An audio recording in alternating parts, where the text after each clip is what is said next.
All right, it's good to be back in Greenville from coming off of a road game against USF, who was definitely a good opponent. We felt like we found out a lot of things about our team down there. It was some adverse conditions against a good football team. A lot of speed and athleticism is what this game came down to. We have to continue to make sure we grow our team from an athletic and speed standpoint. But we thought our guys played hard, really hard throughout the game. Got it into the fourth quarter where we were 24-22. And we had an opportunity at that point in time to go for two. We did not get it. They came back, made a big-time play. Really was the difference in the football game. Our guys competed hard. Thought our special teams came back to be an asset for us in the game. We did a lot of work on that, and also ball security. We talked about ball security quite a bit, but we thought James did a good job protecting the football and protecting the quarterback at times at the running back position. That's something that we were happy to see. Also, we unfortunate to lose in the first couple of plays of the game, going out there and not having Corey after that point in time. And then you know how that goes. That's 2 weeks ago. And then this week you come out and you lose Kobe, and back-to-back weeks you got your two starting corners out. I thought our guys that came in, they competed as well as they could, not knowing that they were going from the number 3 role to the number 1 role, the number 4 role to the number 2 role. That proved to be hard on us sometimes late in that fourth quarter. That was a big part of it. The next part of it is that we also had a situation where we lost our quarterback in that in the game, but we were really pleased at the way Gardner came in and competed. You could tell that he had a full week of working with our first team, working with the receivers. His timing was much better than the first game. He took care of the football in most situations outside the one where we had to start throwing every single down. But all in all, we didn't come out victorious. We thought we played a lot better than we've played in the past. We've got to continue to push forward. You heard any update on Nelson and also Sandifer? Is it a long-term thing? Any idea? Yeah, our offensive line was a position of concern. I think everybody knew that coming into the season, and we've lost, kind of at different times for different reasons, people out of that line. We really don't know how long it's going to be for Sandifer. We do know that it is an ankle sprain that will be a little bit of a time to get him back. We probably will not have him this week. Coach, the university's meeting later this afternoon discussed the situation on campus and what's going on in Greenville. I know it's not your decision, but do you think this would be best to postpone this game and safety concerns, especially both teams having the same open date? Well, safety concerns, yes, if you're going to bring that to the forefront, because everybody at this university is concerned with the safety of our kids. Right now, we're pushing along like we're playing. That's where we are. Our coaches are upstairs right now, concentrating on Navy. We've been here a long time. We had to get out last night because of the curfew, but we were back as early as we could be working on Navy. But if it's about safety and anything connected to safety, I'm sure that the university will make the correct decision when it comes to our kids' safety. Can you talk about the triple option a little bit, and just timeline-wise, when did you first present it, and the challenge of having a short week and preparing for it? Yeah, so we started working on it probably March, April, and then of course we started working on it more during the summer and introducing it to some of our guys, different fundamentals of the offense, not just the offense, but the fundamentals of the offense. Then we created a period that kind of went on throughout the year where we taught them how to take on cut blocks, which is in our interior and out on the perimeter, which is directly connected to the fundamentals and stopping the triple O. But at the end of the day, you got to be scheme sound, and we think we got a good start on that. Our guys, I could tell we've had some retention from last night. But the biggest thing that I think we've got to do a good job of coaching is the show team. We've got to spend a lot of time with the show team and their alignment, the differences of a wing with his foot inside of the tackle versus outside of the tackle, his ability to cut versus his ability not to cut. So all those things can just put all that together, and we've got to be ready to come, when it comes Thursday. We think we have a guy that can run the offense from a quarterback standpoint, but it's still going to be a lot faster, a lot more violent. The cut blocks on the perimeter are really, really violent. Our guys have to be ready for that, but it all comes back down to stance. We've been working on it for a while. We're a little bit ahead of where we would be in a normal week, even though we're behind a kind of a day, and we play on Thursday just because of the work that our coaches did in the offseason preparing for this game. Just curious, who's that quarterback you think can be the one to simulate? Well, we think that Tim Irvin can help us. We think that there's a couple of other guys in our offense, on our defense, that can maybe help our offense. We're going to try to use everybody that we can get. With the game being on ESPN a Thursday night, does TV have a role as far as the postponement, or do they get a say in it all? Well, that's something that I don't know. You know, I'm a football coach. You know, we're going to show up to the stadium on Thursday and play the game on Thursday if it played on Thursday. If we play it at a later date, that's when we're going to play it. But we coach football. I don't know any execs at ESPN. I'll let the people that, are, handling that part of it to handle it. But as far as our coaches are concerned, we're getting prepared to go play. Coach, you have any players worried about their housing or in low-lying areas or anything like that? Yeah, well, our administration and our football administration, Terrell Smith, that was our main concern when we got back. We immediately got people out of their places if they were in some of those zones.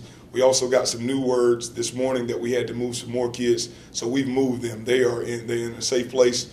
I'm not going to tell you where we moved them to, of course, but we've moved them to a place where they're very safe. Their belongings are safe. We're listening. We're not going to make a mistake by not listening. Our guys, our whole administrative football staff, that's what they're concerned with right now. They're not doing any football like they would normally be doing right now, trying to get prepared for this or that. The main concern right now is we're going to work around the clock to get our guys put in safe situations. We don't want any parents to be worried about their kid whatsoever. We do have kids that were here over the weekend that are at their parents' house right now and that they don't have the ability to get back on campus. So the 2 o'clock announcement, hopefully will address the class schedule and everything, and I'm sure that it will. It'll give the parents that are away from here that we're dealing with a sense of ease. Coach, when it comes to Navy's triple option, what, if any, experience do you have with the triple option for your time at Duke and Georgia Tech? Yeah, we've seen it. The difference is Georgia Tech and Navy have kind of split. Kind of Coach and Ken and Paul have split on the way that they do it. I think the way Coach Ken is doing it is a lot more pure. The form of it is pure, and he's created some new things off of it, which presents a hard challenge. The Georgia Tech scheme, he's also grown. So we've seen it a lot, whether it was Army, whether it was Navy, whether it was Georgia Tech. But all of them have kind of grown. It's like the West Coast offense started a long time ago, and it's kind of just grown in different ways. But I think Navy does a really good job of running it in its purest form. They really get it. They understand the perimeter. The beatbacks do a really good job, whether it's on the perimeter, whether it's in motion, whether it's in fake motion. They do a good job. And the dive is still as potent as it was 20, 25, 30 years ago. Will Worth has done a good job replacing Keenan Reynolds up there at quarterback. Talk about what some of the challenges that he kind of gives. I tell you, he takes care of the football first, and as he's coming off of his fakes, he'll get the ball vertical a lot quicker. So it puts a lot more stress on the interior of our defense, where everybody's running to the pitch now. Now all of a sudden they're really giving him a lot more. In the game they're putting a lot more of it in his hands. So now he's getting that ball vertical off of the pool, and it's presenting some challenges for the interior of the backers because everybody's using their safeties and corners to play the pitch now, and he's taking advantage of those 7 and 8 yard gains. And then he's throwing some nice balls off of some of his fakes. He's really throwing the wheel ball, I think, as well as anybody that they've had. He's dropped a couple of balls in there that were unbelievable. Just the timing of what he's doing is good. He's been a great fit for him at the position.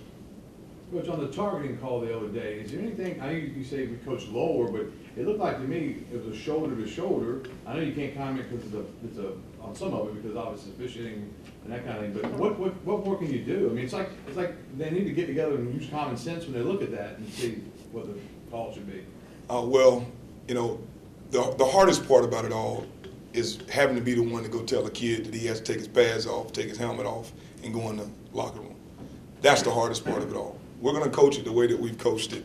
We talked about lowering the target. We talked about, leading with the shoulder and not with any part of the head. And that's what the kid felt like he did. The other part of it is launching is an indicator. Launching itself is not the targeting foul. So we're going to continue to work. As a receiver, I can tell you I would much rather be hit in the chest than a guy to lower his target to below the waistline and hit me in the knees. So, hopefully we can continue to work on that and not just us, but everybody included to make sure the safety of the player is at the forefront. And I know that's where it is right now. We're in a time where we need to protect our players. I have a lot of friends that play in the National Football League that have a lot of issues, some of the things that they went through. So first and foremost, I want to say that I want our players protected more than anybody. But there's also a point in time where we have to really look at what we do and how we coach. And I want our coaches hard about how we coach it. I want that target lowered. But there's also such instantaneous things that are happening out there where the receiver is lowering to brace for the blow, our guys lowering. It's just such a bang-bang deal. But the hard part of it all is telling the kid, that's trying to do what we coach him to do, to go take his pass and to show the pass off and to lead the game. So it's really tough. How big a play in the game was that, as far as momentum and that? Well, there was a lot to that play. There was a big-time momentum shift there, but there was also an inadvertent whistle, and that's what I was upset about. The targeting play, everyone knew that I was upset about the targeting, but that's what everyone thought I was upset about. What I was upset about is they blew a whistle. And when that whistle blew, we were going to get the ball. If they would have called it not targeting, we were going to get the ball right there. It may have been at the 1-yard line versus it being at the 42-yard line. Wow. So that was what I was really upset about in the situation. They made an inadvertent whistle and blew it dead. And you're talking about getting the ball on the 1-yard line versus the 42-yard line, and the momentum, because I didn't think that they were going to call it targeting once it went there. So that's what I was really upset about. If it came back targeting, then I have to live with the targeting call from the replay. But if it wasn't targeting and the ball went from the 42 all the way back to the goal line, and you put our offense out there in that situation, that would have been tough. Coach, you guys ran the ball better, were more effective in the kicking game in the red zone. What were you most encouraged about in terms of improvements that your teammates added? Well, running the football, I think is going to give us a chance to be really good down the stretch, because I think we found some things that we can live on. As you guys heard me talk about before, I wanted to be at the line of scrimmage more last week, and that's what we did. We were at the line of scrimmage more. We tried to develop an identity of coming off the ball versus being sideline to sideline, and then mixing some sideline stuff in there. So I was happy about that. But the thing that I'm really happy about our team right now, we can fix some of the issues that we have. We're playing really disciplined football from a penalty standpoint. I don't understand some of the things that are happening. We're going to continue to work at it, but when you come out of back-to-back games with, I think, 2 penalties for 15 yards, 2 penalties for 19 yards, and the team that you're going against is 10 penalties for 100 yards, 11 penalties for 100 yards, you're looking at everything you can look at, and that's what we're doing. We got to get more points. There's no question about that. We've got to be able to target more guys, and we've also got to get a little bit healthier all the way around. We got some guys that are dinged up, maybe not at full speed. We think that the last couple of days of not practicing them, we didn't work some guys yesterday, and we probably won't work some guys today. We think that'll give us a chance to get back.